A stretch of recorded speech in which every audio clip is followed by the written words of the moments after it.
அதான் கரெக்ட். தின்னு திக்கு. ஓகே.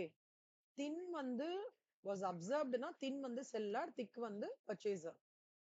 ஓகேவா? லேட்டர் அப்படின்னா திக் வந்து இதை எடுத்துக்கிறது வந்து புக் வேல்யூஸ்ல எடுத்துக்கிறாரு அப்படின்னு சொல்றாங்க. Purchase consideration 4 lakhs Dev. Okay. அது ஈக்விட்டி ஷேர்ஸ் மூலமா பே பண்றாங்க.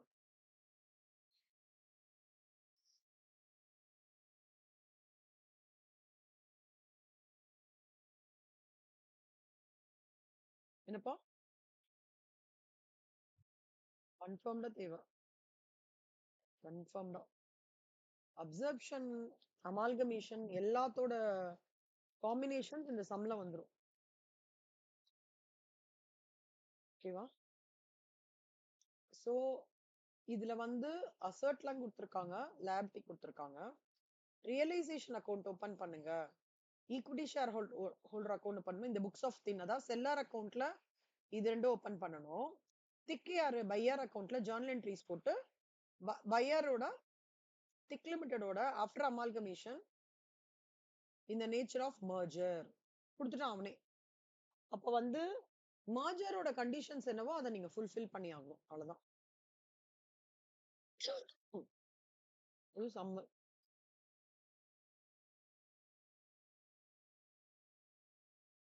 ஏற்கனவே ஒரு வாட்டி நீங்க போட்டிருக்கீங்களா அமால்கமேஷன் நேச்சர் ஆஃப் மர்ஜர்லாம்?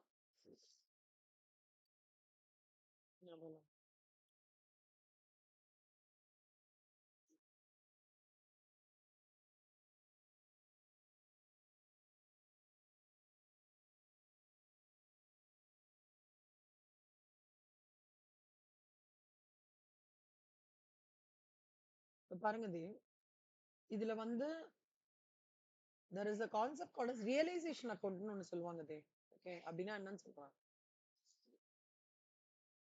இந்த ஒரு some is a representation of lot of ஒரு 10 to 15 ப்ராப்ளம்ஸ் வச்சுக்கோங்க.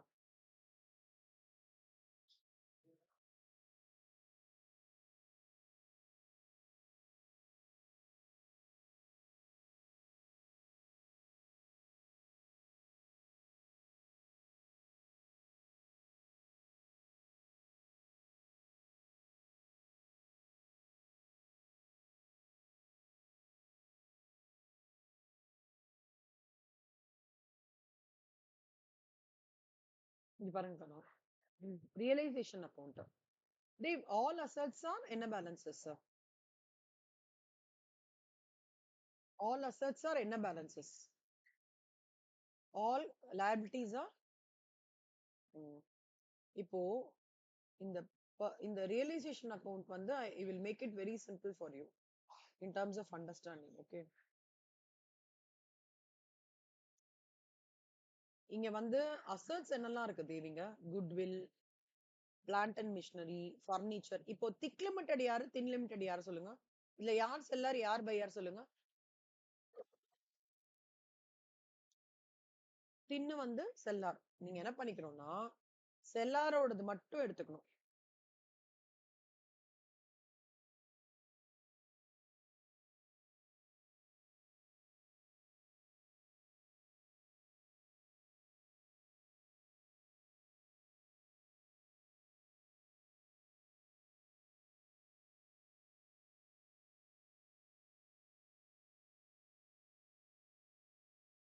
இவரோடது மட்டும்தான் எடுத்துக்கணும். ரியலைசேஷன் அக்கௌண்ட்டை பொறுத்த வரைக்கும் தின்னோடது மட்டும்தான் எடுத்துக்கணும். ஞாபகம் வச்சுக்கோங்க.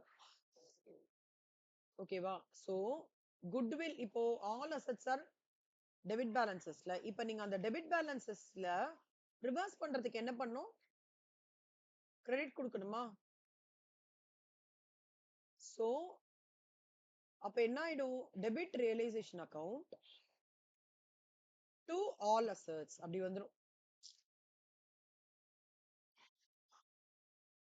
இது பண்றதுனால என்னன்னா இந்த செல்லிங் கம்பெனி வந்து அவங்க புக்ஸ் எல்லாம் க்ளோஸ் பண்றாங்கன்னு அர்த்தம். ரியலைசேஷன் அப்படின்னா என்ன அர்த்தம்? ரியலைசேஷன் இன் லேமேன் டேர்ம்ஸ் என்ன அர்த்தம்? நான் வந்து என்ன திருத்திக்கிறேன். நான் என்ன வந்து அண்டர்ஸ்டாண்ட் பண்ணி எங்கேயோ எனக்கு ஒரு பிரச்சனை இருக்கு, ஏதோ ஒரு மிஸ்டேக் பண்ணிருக்கேன் அப்படின்றத நான் திருத்திக்கிறேன். கரெக்டா? என்னையே நான் வந்து ரீடிஃபைன் பண்ணிக்கிறேன்றது தானே ரியலைசேஷன். கரெக்டா? அதாவது என்ன பண்றாங்கன்னா, அவன் வந்து நோ மோர் அந்த selling company is no more going to be in existence. கரெக்ட்டா? ஆனா அவங்க அக்கவுண்ட்ஸ்லாம் பேலன்ஸ் ஷீட்லாம் இப்படியே இருந்ததுன்னா, க்ளோஷர் ப்ரொசீஜர்ன்னு ஒண்ணு சொல்லுவாங்கல்ல. லிக்விடேஷனுக்கு க்ளோஷர் ப்ரொசீஜர்ன்னு சொல்லுவாங்க அந்தந்த கம்பெனிக்கு.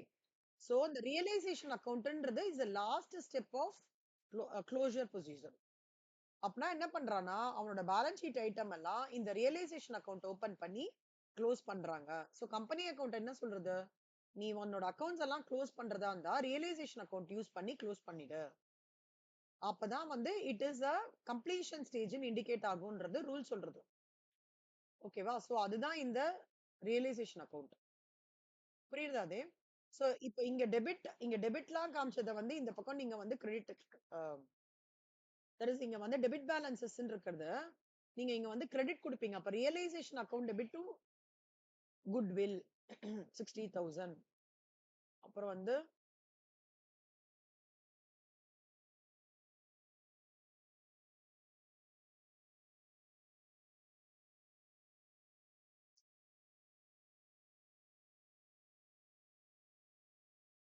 சோ ஃபர்ஸ்ட் வந்து குட்வில்.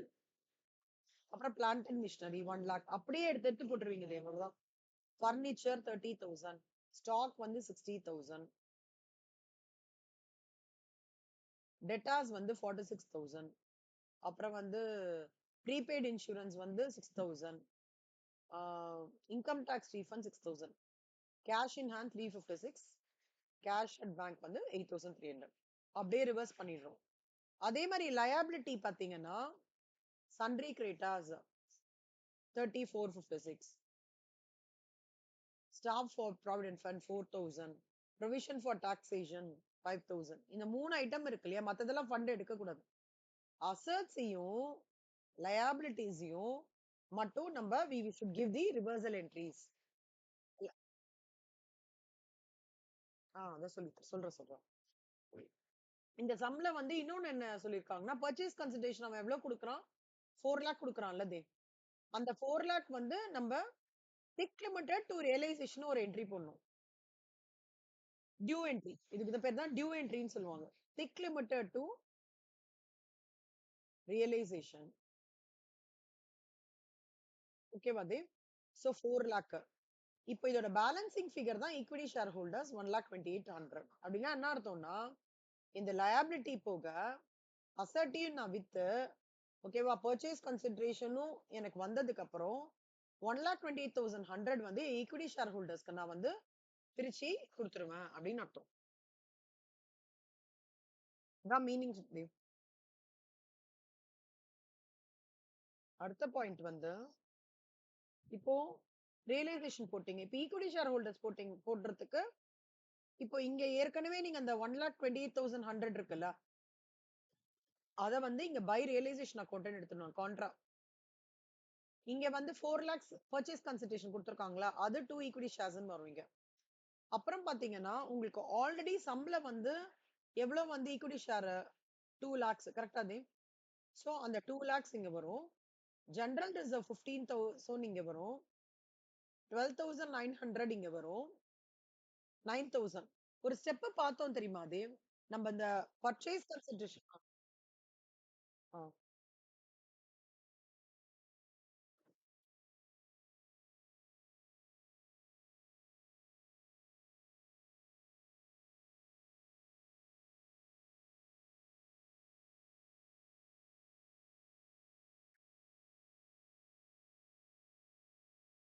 சோ ஈக்விட்டி ஷேர் ஹோல்டர்ஸ்ல என்னெல்லாம் வரும்னா,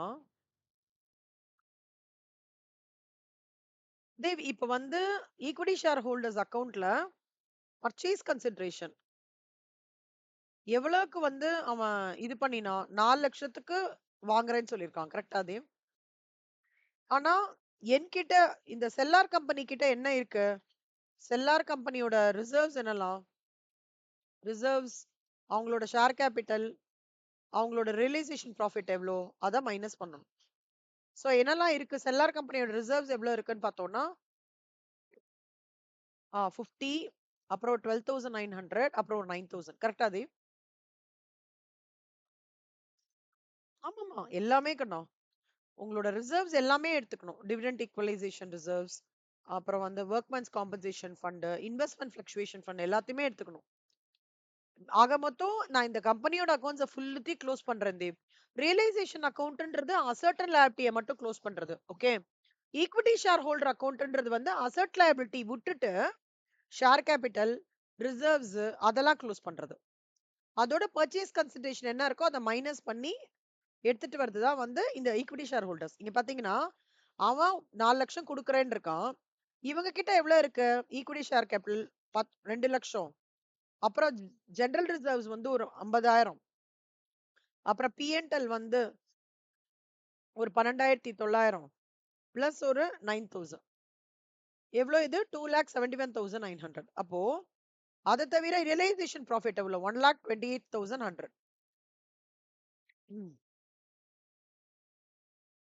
சோ 4 lakhs 4 lakhs கரெக்ட் ஆயிடுச்சு.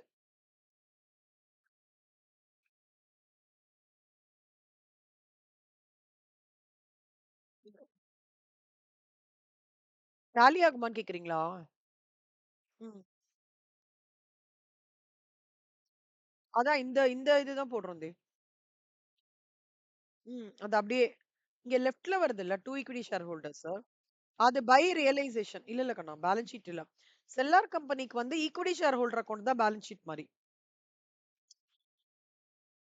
ஓ, பேலன்சிங் ஃபிகர்னு வச்சுங்களா? இல்ல கண்ணா, இது டேலி ஆயிடும். செல்லார் அக்கௌண்ட்ல ஈக்விட்டி ஷேர் ஹோல்டர்ஸ் தான் வந்து உங்களுக்கு பேலன்ஸ் ஷீட் மாதிரி. என்ன பண்றோம்னா தேவில்ல, ஸ்டெப் 1 வந்து ரியலைசேஷன் அக்கௌண்ட் ஓபன் பண்றீங்க. ஓகேவா? அதுல ரியலைசேஷன் அக்கௌண்ட்ல you close all assets and liabilities. So assets close பண்ணும்போது ரியலைசேஷன் அக்கௌண்ட்ல எந்த சைடு வரும்? லெஃப்ட் ஹேண்ட் சைடு வரும். ஓகே. ஏன்னா அசெட்ஸ் ஏற்கனவே டெபிட்ல காமிச்சிருக்கோம், டெபிட் பேலன்ஸா காமிச்சிருக்கோம். அதை க்ளோஸ் பண்ணணும்னா கிரெடிட் கொடுக்கணும். அதனால ரியலைசேஷன் அக்கௌண்ட டெபிட் கொடுத்துட்டு கிரெடிட் வந்து அசெட். லயபிலிட்டி அப்படியே உள்ட்டோம். ஓகேவா? ஸ்டெப் 1. அப்புறம் இங்க வந்து you should give the impact of due entry, purchase consideration due entry. அதான் வந்து அந்த by thick limited to realisation 4 lakh போடுறோம்ல தேவ், அதான். புரியுதா தேவ்? ரிமைனிங் வந்து will be your equity shareholders account 1,28,100. அதாவது நான் வந்து எனக்கு வர வேண்டியது பிளஸ் எனக்கு இருக்கிற லயபிலிட்டி எல்லாத்தையும் க்ளோஸ் பண்ணி அசர்ட் எல்லாம் வித்து போக நான் இந்த இந்த இதுல பண்ணும்போது 1,28,100 ஈக்விட்டி ஷேர் ஹோல்டர்ஸ்க்கு அவங்க டிஸ்ட்ரிபியூஷனுக்காக வச்சிருக்கேன் அப்படின்ற மாதிரி அர்த்தம். அதாவது பேசிக்கலி ப்ராஃபிட் தேவ். இது 1,28,100 ப்ராஃபிட், ரியலைசேஷன் ப்ராஃபிட்னு வச்சுக்கோங்களேன். அந்த ஈக்விட்டி ஷேர் ஹோல்டர்ஸ் அக்கௌண்ட்ல நம்ம கேபிட்டல் எடுத்துட்டு வரோம். ஸ்டெப் நம்பர் 2ல இது பண்றோம் தேவ். என்ன பண்றோம்னா purchase consideration left hand side, ஓகேவா Dev, minus capital, reserves and realisation profit. அவ்வளவுதான். இது ஓகேவா தேவ்?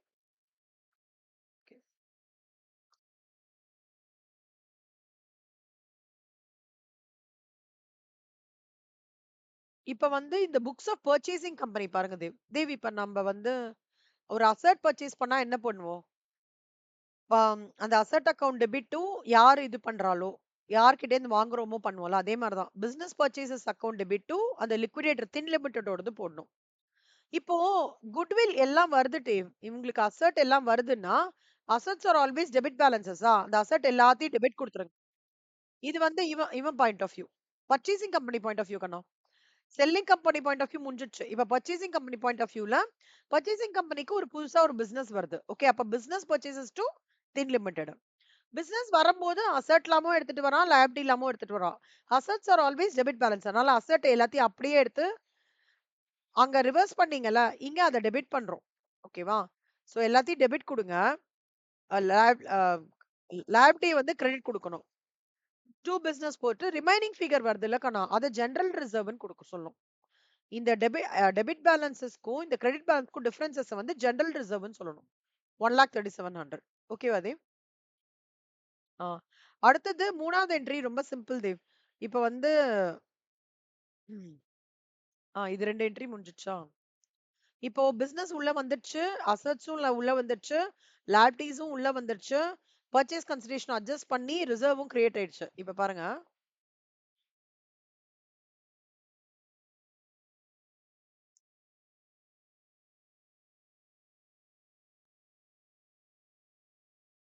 அவனுக்கு வந்து பேமெண்ட் குடுக்குறோம்ல தேவ். செல்லார் கம்பெனிக்கு 4 லட்சம் ரூபாய் குடுக்கணும்ல, debit the receiver. So thin limited account debit to equity shareholder 4 lakhs. ஓகேவா தேவ்?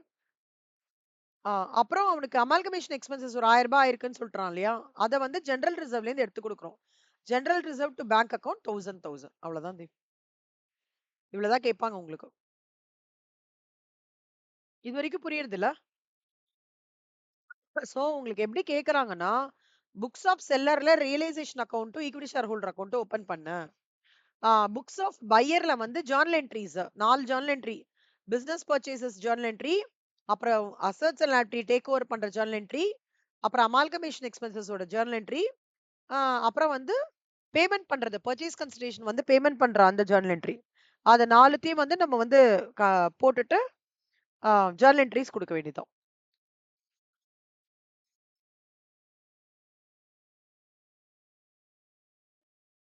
இல்ல நேச்சர் ஆஃப் மெர்ஜர்னா செல்லிங் கம்பெனி பாயிண்ட் ஆஃப் வியூலயும் வரும், பையிங் கம்பெனி பாயிண்ட் ஆஃப் வியூலயும் வரும். ஓகேவா?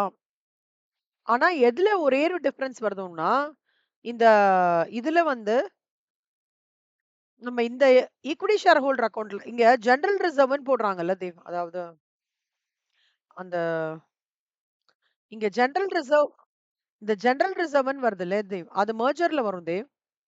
ஆனா பர்ச்சேசஸ்ல இந்த ஜெனரல் ரிசர்வ்ன்ற கான்செப்டே வராது. வெறும்னா ஸ்டாச்சுட்டரி ரிசர்வ் அக்கவுண்ட் மட்டும் தனியா ஓபன் பண்ணி காமிச்சிருவோம்.